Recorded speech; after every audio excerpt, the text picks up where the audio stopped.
case briefs, and so much more. LSData's got what you're looking for. In 1981, the North Dakota Supreme Court heard the case of Gulden v. Sloan, focusing on a dispute that arose between the Guldens and the Sloans over an oral agreement for the sale of a property.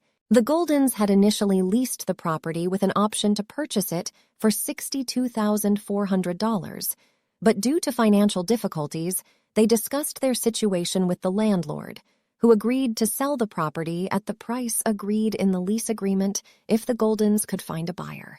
The Sloans showed interest in buying the property after a conversation with the Guldens. The trial court found in favor of the Guldens, awarding them $6,000 based on witness testimony, and the appellate court upheld the decision.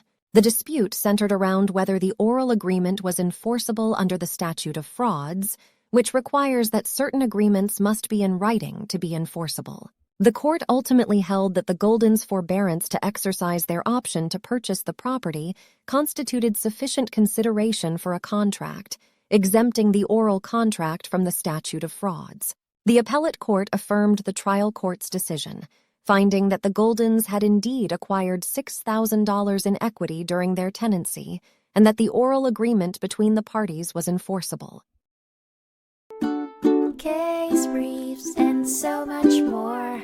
LSData's got what you're looking for. Visit lsd.law, elevate your mind. Leave the stress of class.